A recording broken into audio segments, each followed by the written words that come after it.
अस्सलाम वालेकुम, मैं हूं आपका दोस्त मोहम्मद एहसान और आप देख रहे हैं क्रिएटिव डिज़ाइन। आज की इस वीडियो में हम सीखेंगे कि किस तरह आप एक सिंगल प्लेटफॉर्म की मदद से अपने तमाम क्लाइंट्स की वेबसाइट को इजीली मैनेज कर सकते हैं। इस प्लेटफॉर्म की मदद से आपको एक एक वेबसाइट की लॉगिन डिटेल याद रखने की ज़रूरत नहीं है और ना ही आपको अलग अलग फ़ोल्डर्स या फाइल्स बनाकर अपने क्लाइंट्स की वर्डप्रेस या होस्टिंग डिटेल्स को अपने किसी सिस्टम में किसी लोकेशन पर सेव करने की ज़रूरत है। ना आपको ये याद रखने की ज़रूरत है कि आपके कितने क्लाइंट्स हो गए हैं और ना आपको ये याद रखने की ज़रूरत है कि आपने टोटल नंबर ऑफ़ प्रोजेक्ट कितने कर लिए हैं और ना आपको उन क्लाइंट्स की ईमेल्स को किसी अलग जगह पर सेव करने की ज़रूरत है। और जब कभी आपको ये देखना हो कि आपके क्लाइंट्स की वेबसाइट में कोई अपडेट आई है, वो अपडेट प्लगइन से रिलेटेड हो सकती है, वर्डप्रेस से रिलेटेड हो सकती है या फिर थीम से रिलेटेड हो सकती है, या फिर आप ये देखना चाहें कि तमाम क्लाइंट्स के टोटल नंबर ऑफ़ प्रोजेक्ट्स के अंदर जो है वो कितने प्लगइन्स की अपडेट आई हुई हैं, यानी कि आपके पास total number of projects for example 10 हैं और उन 10 प्रोजेक्ट्स यानी 10 वेबसाइट्स के अंदर टोटल नंबर ऑफ़ प्लगइन्स की अपडेट कितनी आई हुई हैं और उन तमाम के तमाम प्लगइन्स की अपडेट को आप सिर्फ और सिर्फ सिंगल क्लिक पर अपडेट कर सकते हैं। ये तमाम फीचर्स तो हो गए इसके फ्री वन। अब कुछ बात कर लेते हैं कि इसके पेड फीचर्स में क्या क्या चीज़ें इंक्लूडेड हैं। अगर आप चाहते हैं कि आप ऑटोमेटिकली वेबसाइट का बैकअप क्रिएट कर सकें और अगर आप चाहते हैं कि आप क्लाइंट की वेबसाइट का अप टाइम देख सकें कि क्लाइंट की वेबसाइट की होस्टिंग किस किस टाइम पर जो है वो डाउन गई थी, आप ये भी चेक कर सकते हैं। और अगर आप साइट की सिक्योरिटी चेक करना चाहते हैं और उसे फिक्स करना चाहते हैं ऑटोमेटिकली, तो आप ये भी कर सकते हैं। और अगर आप साइट की परफॉर्मेंस चेक करना चाहते हैं तो आप साइट की परफॉर्मेंस भी चेक कर सकते हैं। एंड और भी बहुत कुछ इसके पेड फीचर्स में इंक्लूडेड है। तो चलिए स्टार्ट करते हैं। आगे बढ़ने से पहले आपको बता दूं कि ये जो मैनेज डब्ल्यूपी जो प्लेटफॉर्म है ये GoDaddy वालों की प्रॉपर्टी है। आपने सिंपली क्या करना है कि आपने गूगल ओपन करना है और अपने सर्च URL में आपने लिखना है managewp.com और जैसे आप ये लिखेंगे तो आपके पास ये प्लेटफॉर्म या ये साइट अपीयर हो जाएगी। तो आपने सिंपली अब साइनअप पर क्रिएट करना है, एक फॉर्म ओपन होगा, आपने अपनी ईमेल्स, अपनी क्रेडेंशियल्स और जो भी रिक्वायरमेंट्स आपसे पूछी जा रही होंगी आपने इसको फिलअप करना है। फिलअप करने के बाद आपने सिंपली यहाँ पर लॉगिन के बटन पर क्लिक करना है, ठीक है। और क्लिक करने के बाद आपके पास ये विंडो अपीयर हो जाएगी जो कि ओवरव्यू सेक्शन है, ठीक है। यहाँ ओवरव्यू पे क्लिक करने के बाद जो कि आपका डैशबोर्ड वाला सेक्शन है, ठीक है। ये देख सकते हैं आप, यहाँ पर आपका डैशबोर्ड ओपन हुआ है, ठीक है। और यहाँ पर आपको तमाम के तमाम नंबर ऑफ़ प्रोजेक्ट्स दिख रहे हैं कि आपने इस वक्त कितने प्रोजेक्ट्स क्रिएट किए हैं। तो यहाँ पर 21 प्रोजेक्ट्स शो हो रहे हैं और यहाँ पर भी आप जैसे कि देख सकते हैं कि 21 प्रोजेक्ट्स यहाँ पर क्रिएट हुए हैं, ठीक है। और अब हम जाते हैं ओवरव्यू के अंदर और यहाँ पर आने के बाद अगर मैं यहाँ पर क्लिक करूँ तो यहाँ पर मुझे बता रहा है कि मेरे जो पास टोटल नंबर ऑफ़ प्रोजेक्ट्स हैं उन टोटल नंबर ऑफ़ प्रोजेक्ट्स में 86 प्लगइन्स की अपडेट्स हैं और 26 जो है वो थीम्स की अपडेट हैं और 10 वर्डप्रेस की अपडेट्स आई हुई हैं। और जो है अगर अपडेट करना चाहूँ, एक ट्रांसलेशन है, यानी कि मैंने मल्टीलिंगुअल वेबसाइट भी बनाई हुई है तो उसकी भी अपडेट आई हुई है, ठीक है। और अगर मैं यहाँ पर अपडेट पर क्लिक करता हूँ, ठीक है, तो ये क्या करेगा कि तमाम की तमाम चीज़ें जो है वो अपडेट कर देगा, चाहे इसमें प्लगइन्स हों, थीम्स हों या वर्डप्रेस की कोर फाइल्स की अपडेट हो, यानी कि वर्डप्रेस सॉफ्टवेयर की अपडेट हो, ठीक है। तो ये सब कुछ जो है यहाँ पर आप सिंगल अपडेट ऑल के बटन पर क्लिक करके अचीव कर सकते हैं। अब नेक्स्ट अगर मैं आपको वेबसाइट्स का टैब दिखाऊं तो यहाँ पर मुझे सारी शो करेगा कि कितनी वेबसाइट्स आपने क्रिएट की हैं, ठीक है। तो अगेन 21 प्रोजेक्ट्स में यहाँ पे शो कर रहा है कि मैंने 21 प्रोजेक्ट्स क्रिएट किए हैं। और अगर मैं क्लाइंट्स के सेक्शन पे क्लिक करूं या टैब पर क्लिक करूं तो यहाँ पर मुझे तमाम के तमाम क्लाइंट्स की डिटेल्स शो कर रहा है। और अगर मैं इस सेटिंग पर क्लिक करके अंदर जाऊं, ठीक है, तो ये मुझे शो कर देगा कि क्लाइंट का फर्स्ट नेम क्या था, लास्ट नेम क्या था, क्लाइंट की मेल क्या थी, ठीक है।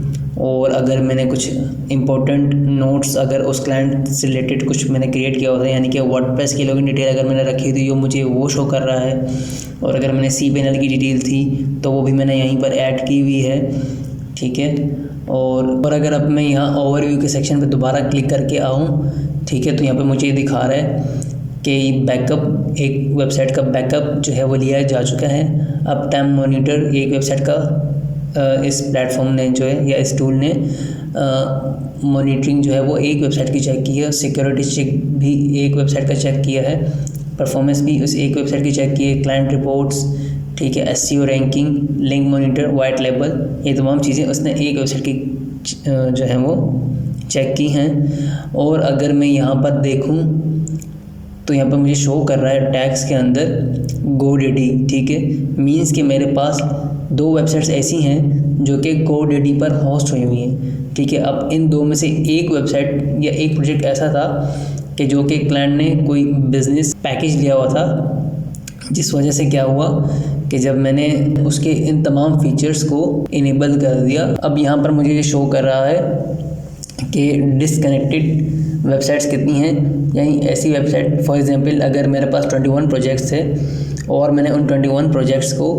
इस टूल के साथ कनेक्ट किया था या सिंक किया था, तो अब कितने क्लाइंट्स ऐसे हैं जिन्होंने अपने वर्डप्रेस की लॉगिन डिटेल्स जो है वो चेंज कर ली होंगी, जिसकी वजह से क्या हुआ, डिस्कनेक्ट हो गया होगा। अब यहाँ पे मुझे दिखा रहा है डिस्कनेक्ट का ऑप्शन, तो इसमें मुझे ये बता रहा है कि कितने क्लाइंट्स ऐसे हैं कि जिन्होंने अपने वर्डप्रेस की लॉगिन डिटेल्स चेंज कर दी, और चेंज करने के बाद क्या हुआ कि इस टूल का और इस टूल के साथ जो भी वेबसाइट अटैच हुई थी उसमें डिस्कनेक्टिविटी हो गई।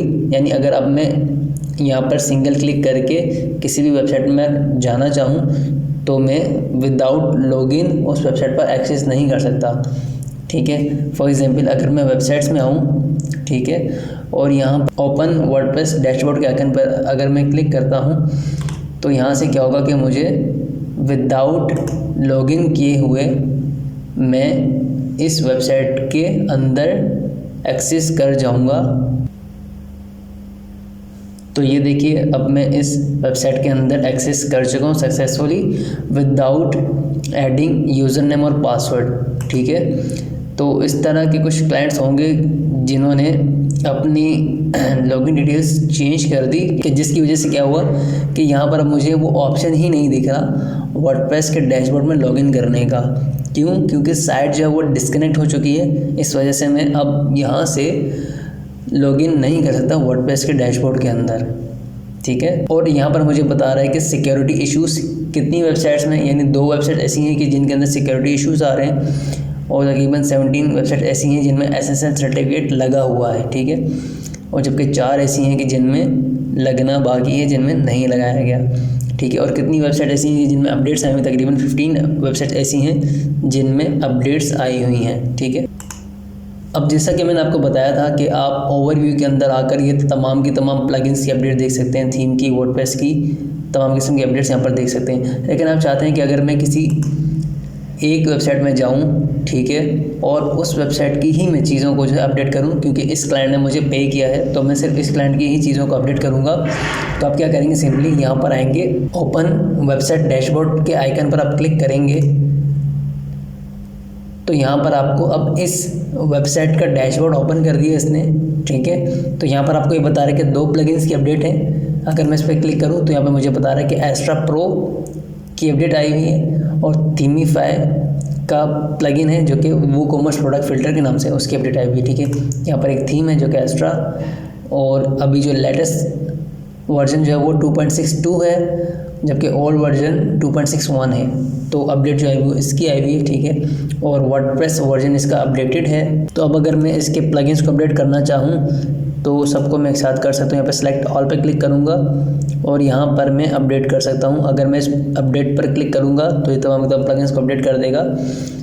और अगर मुझे इस अपडेट के बटन पर क्लिक करना है तो मुझे इसे अपग्रेड करना पड़ेगा, ठीक है। तो ये पेड फीचर है, ये इससे मैं उसको अपडेट नहीं कर सकता, ठीक है। तो यहाँ पर मैं अपडेट पर क्लिक करूँगा तो इसके तमाम प्लगइन्स जो है वो अपडेट होना शुरू हो चुके हैं, यानी जो प्लगइन्स थे इसके वो अपडेट अब स्टार्ट हो चुकी है उनकी, ठीक है।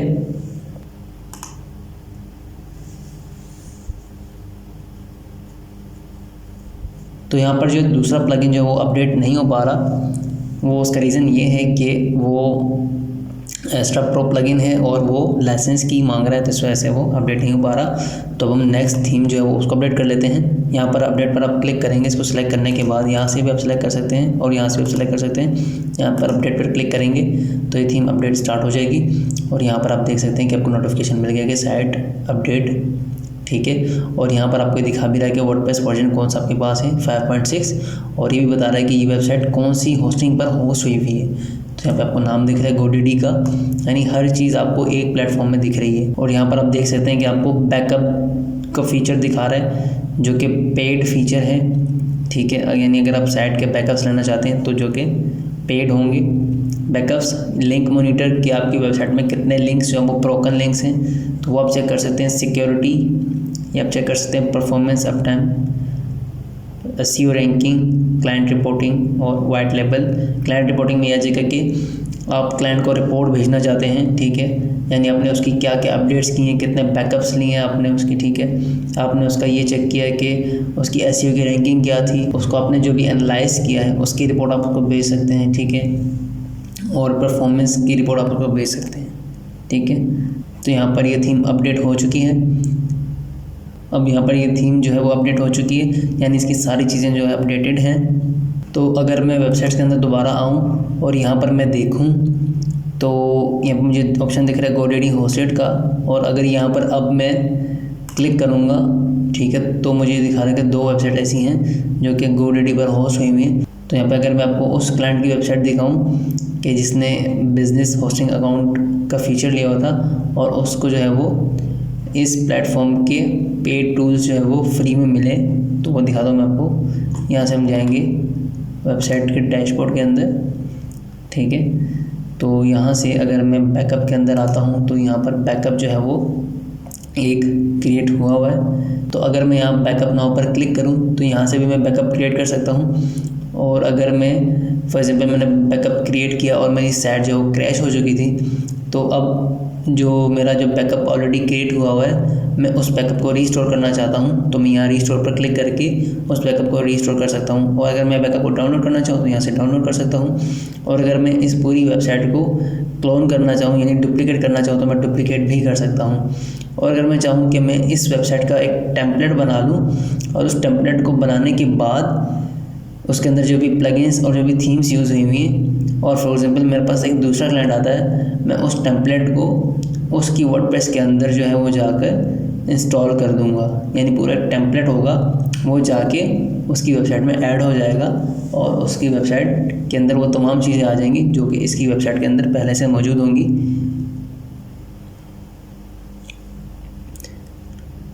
और अब यहाँ पर हम लिंक मॉनिटर पर, और यहाँ पर मैं आपको दिखाऊं तो यहाँ पर दिख रहा है आपको कि ग्रेट न्यूज़, कोई भी ब्रोकन लिंक इसकी वेबसाइट में नहीं है। और सिक्योरिटी चेक पर हम क्लिक करें तो यहाँ पर हम चेक नाउ पर क्लिक करके सिक्योरिटी स्कैन कर सकते हैं। तो मैंने सिक्योरिटी स्कैन किया तो यहाँ पर कोई भी इशू फाइंड आउट नहीं हुआ, ठीक है। और अगर मैं परफॉर्मेंस पे क्लिक करता हूँ तो यहाँ पर मुझे वेबसाइट की परफॉर्मेंस शो कर रहा है कि वेबसाइट की परफॉर्मेंस कैसी है, ठीक है। और अगर यहाँ पर मैं अप टाइम पर क्लिक करूँ तो यहाँ पर मुझे बता रहा है कि कब कब इसकी जो है वो होस्टिंग डाउन गई थी और कितनी देर के लिए गई थी। 2 मिनट 22 सेकंड के लिए गई थी, और यहाँ पर मुझे दिखा रहा है कि 5 मिनट 13 सेकंड के लिए ये होस्टिंग इसकी डाउन गई थी। और अब मैं अगर SEO रैंकिंग पर आता हूँ तो यहाँ पर मुझे सारा डेटा शो कर रहा है कि किस कीवर्ड पर इसकी साइट जो है वो रैंक कर रही है, ठीक है। और वो टॉप कीवर्ड्स कौन से हैं जिन पर इसकी साइट रैंक कर रही है, ठीक है। और यहाँ पर ही मुझे बता रहा है कि इसकी वेबसाइट किस कीवर्ड के ऊपर पहले पेज पर रैंक कर रही है, ठीक है। और इसकी विजिबिलिटी क्या है, मतलब अगर 0 से लेकर 100 तक इसका स्कोर है, अगर स्कोर 100 के करीब होगा तो मीन्स कि इसकी साइट की गूगल के अंदर विजिबिलिटी बहुत बेहतर जा रही है, ठीक है। और अगर मैं यहाँ पर बेटर में आऊँ तो यहाँ पर मुझे बताएगा कि वो कौन से कीवर्ड्स हैं जो इस बार ऐड किए गए कीवर्ड से ज़्यादा बेहतर परफॉर्म कर रहे हैं। तो अगर मैं यहाँ पे होवर करूँ तो ये मुझे बता रहा है कि मैंने पिछली बार जो कीवर्ड यूज़ किए थे उनमें से कितने कीवर्ड्स जो हैं वो बेटर परफॉर्म कर रहे थे इस बार के कीवर्ड से, यानी न्यू कीवर्ड से पुराने कीवर्ड कितना बेहतर परफॉर्म कर रहे थे। एंड मज़ीद डिटेल्स जो है आगे वो SEO के जो वो बंदे हैं वो उसे ईज़िली समझ सकते हैं कि क्या है। और यहाँ पर आप पूरी डिटेल देख सकते हैं कि आपका कीवर्ड किस कंट्री के ऊपर जो वो रैंक कर रहा है, ठीक है। और भी मज़ीद डिटेल्स आप यहाँ पर ऐड कर सकते हैं। और अब अगर मैं क्लाइंट रिपोर्ट पर क्लिक करता हूँ तो यहाँ पर आकर मैं जो है वो न्यू रिपोर्ट क्रिएट कर सकता हूँ। न्यू रिपोर्ट पर मैं क्लिक करूँगा और यहाँ से आने के बाद मैं कोई भी टेम्पलेट सेलेक्ट कर सकता हूँ, ठीक है। तो डिफ़ॉल्ट टेम्पलेट ही है यहाँ पर, ठीक है। और यहाँ पर आने के बाद मैं लैंग्वेज सेलेक्ट कर सकता हूँ और यहाँ से मैं डेट असाइन कर सकता हूँ, ठीक है। और यहाँ से मैं चूज़ कर सकता हूँ कि मुझे कौन कौन से एक्शंस जो हैं या कौन कौन सी चीज़ें जो हैं मुझे अपनी रिपोर्ट में शो करवानी हैं, यानी वेबसाइट की स्पीड शो करवानी है या नहीं करवानी, अपडेट शो करवानी है, बैकअप शो करवाना है, अपना मॉनिटर, यानी ये सारी चीज़ें मुझे रिपोर्ट के अंदर शो करवानी है। तो मैं इन सब पर टिक कर सकता हूँ। और अगर मैं कस्टमाइज़ के बटन पर क्लिक करता हूँ तो यहाँ से मैं अपनी मर्ज़ी का लोगो ऐड कर सकता हूँ, ठीक है, यानी अपनी पर्सनल ब्रांडिंग कर सकता हूँ इस तरह से, ठीक है। ये मेरा लोगो आ जाएगा। और अगर मैं चाहूँ तो मैं इस डिज़ाइन को भी फ़ोटोशॉप में क्रिएट करके इसकी PNG या JPG फाइल को यहाँ से अपलोड करके अपने हिसाब से एडजस्ट कर सकता हूँ। और यहाँ से मैं कलर सेलेक्ट कर सकता हूँ अपनी ब्रांडिंग के हिसाब से कि मुझे क्या कलर रखना है, ठीक है। और यहाँ से भी चेंज कर देते हैं इसको, ठीक हो गया। एंड यहाँ से मैं फ़ॉन्ट फैमिली चेंज कर सकता हूँ। और यहाँ पर मैं बता सकता हूँ कि मेरे हेडर में वेबसाइट का नाम शो होगा या नहीं होगा। तो मैं यहाँ पर क्लाइंट की वेबसाइट का नाम भी शो करवा सकता हूँ। और इस बॉक्स के अंदर मैं कोई भी क्लोजिंग रिमार्क्स ऐड कर सकता हूँ, ठीक है। और मैं इस फाइल को प्रीव्यू करके डाउनलोड करके भी क्लाइंट को मेल कर सकता हूँ। और अगर मैं चाहता हूँ कि नहीं, मुझे डायरेक्टली यहीं से इसको शेड्यूल करना है, तो मैं इस फाइल को शेड्यूल भी कर सकता हूँ। जैसे फॉर एग्जांपल मैंने पहले से एक रिपोर्ट क्रिएट की हुई है, तो मैंने यहाँ पर इस पर क्लिक किया तो ये ऑटोमेटिकली डाउनलोड हो रही है फाइल। पर डाउनलोड पर क्लिक कर देते हैं, ये फाइल जो हमारे पास डाउनलोड होगी PDF फाइल, ठीक है।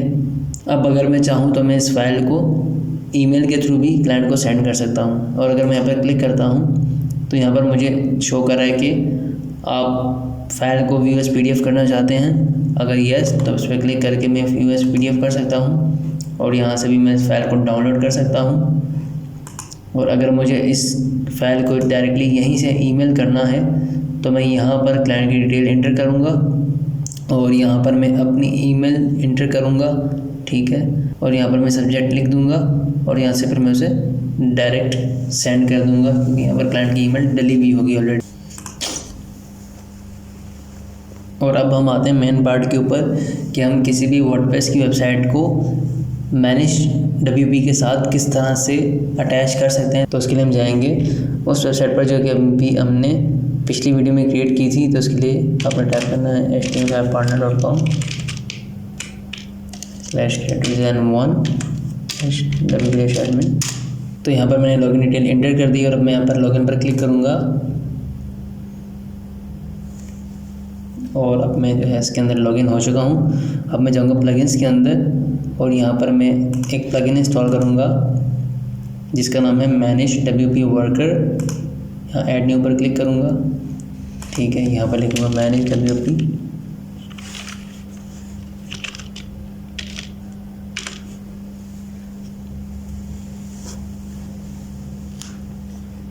ठीक है, ये प्लगइन हम इंस्टॉल करेंगे। इंस्टॉल करने के बाद इस प्लगइन को एक्टिवेट करेंगे, ठीक है। और एक्टिवेट करने के बाद मैं आऊँगा दोबारा मैनेज WP के अंदर। तो प्लगइन ऐड करने के बाद आपने यहाँ पर आना है वेबसाइट्स के अंदर। आपने यहाँ पर आने के बाद सबसे पहले वेबसाइट क्रिएट करनी है। वेबसाइट क्रिएट करने के लिए आप क्या करेंगे, प्लस के आइकन पर क्लिक करेंगे, ठीक है। यहाँ पर आ रहा है ऐड वेबसाइट, ठीक है। अब आपने जाना है वेबसाइट के अंदर और ये URL आपने कॉपी करना है यहाँ से, ठीक है। इसको कॉपी करने के बाद आपने यहाँ पर पेस्ट करना है। फिर आपने सिंपली ऐड के बटन पर क्लिक करना है। अब आप चाहें तो आप अपनी वर्डप्रेस की लॉगिन डिटेल से भी लॉगिन कर सकते हैं, पर मैं यहाँ पर हमेशा कनेक्शन की को यूज़ करता हूँ। मैं इस पर क्लिक करूँगा, ठीक है। क्लिक करने के बाद मैं जाऊँगा प्लगइन्स के अंदर और फिर मैं आऊँगा उस प्लगइन के ऊपर और यहाँ पर आने के बाद कनेक्शन मैनेजमेंट पे क्लिक करूँगा और यहाँ पर मैं कॉपी पर क्लिक करके इसकी की को कॉपी कर लूँगा और यहाँ पर आने के बाद मैं इसको पेस्ट कर लूँगा, ठीक है। और ऐड कर दूँगा वेबसाइट को। अब वेबसाइट जो ऐड हो रही है, कनेक्शन इस्टेब्लिश हो रहा है वेबसाइट के साथ, एंड कनेक्शन इस्टेब्लिश्ड। तो अब हम जाएंगे वर्डप्रेस के अंदर, ठीक है, इस वेबसाइट के डैशबोर्ड के अंदर। अब हम इसके डैशबोर्ड के अंदर आ गए हैं। अब हम जाएंगे क्लाइंट क्रिएट करेंगे। क्लाइंट क्रिएट करने के लिए मैं यहाँ पर क्लिक करूँगा ऐड न्यू के ऊपर, और यहाँ पर मैं नाम देता हूँ क्रिएटिव डिज़ाइन 1।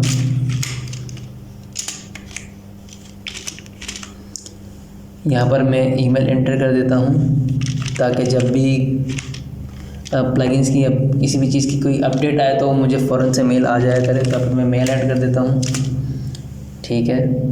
मेल ऐड करने के बाद यहाँ पर मुझसे पूछा कि आपने साइट कौन सी ऐड करनी है, तो मैं आप लिखता हूँ क्रिएटिव डिज़ाइन, ठीक है। तो वो ये वाली वेबसाइट है, मैंने इसको यहाँ पर ऐड कर दिया। और अगर मेरे पास इस क्लाइंट की या वर्डप्रेस की कोई लॉगिन डिटेल है तो मैं इसे ऐड करना चाहता हूँ, तो मैं यहाँ पर ऐड कर सकता हूँ। यहाँ पर कर देता हूँ वर्डप्रेस लॉगिन डिटेल्स। यहाँ पर आप इस तरह से ऐड कर सकते हैं, ठीक है। और अगर आपके पास ईमेल की डिटेल है तो आप उसे भी यहाँ पर ऐड कर सकते हैं, ठीक हो गया। और अब मैं यहाँ पर इसको क्रिएट कर देता हूँ। क्रिएट करने के बाद अगर मैं यहाँ पर इसको सर्च करना चाहूँ क्रिएटिव डिज़ाइन को, तो मैं यहाँ पर इसे इजीली सर्च भी कर सकता हूँ। ये वो वेबसाइट है जो कि मैंने अभी ऐड की है क्रिएटिव डिज़ाइन 1 के नाम से, ठीक है। एंड अब अगर मैं इस वेबसाइट को बंद कर देता हूँ यहाँ से, और मैं चाहता हूँ कि भाई जब मैं वेबसाइट पर क्लिक करूँ और मैं यहाँ पर उस वेबसाइट को ढूंढूँ, ठीक है, जो कि मैंने अभी क्रिएट की है क्रिएटिव डिज़ाइन 1 के नाम से, तो मुझे क्या वेबसाइट के सेक्शन के अंदर दिख रही है या नहीं दिख रही, तो मैं यहाँ से उसे फाइंड आउट कर सकता हूँ। तो मैं यहाँ सर्च के आइकन पर क्लिक करूँगा और यहाँ पर लिखूँगा क्रिएटिव डिज़ाइन, ठीक है। तो ये HTML5 पांडा के अंदर मैंने बनाई थी, तो मैं यहाँ पर इस पर क्लिक कर दूँगा और यहाँ से ही हमारी वेबसाइट ओपन हो गई बिना लॉगिन किए हुए।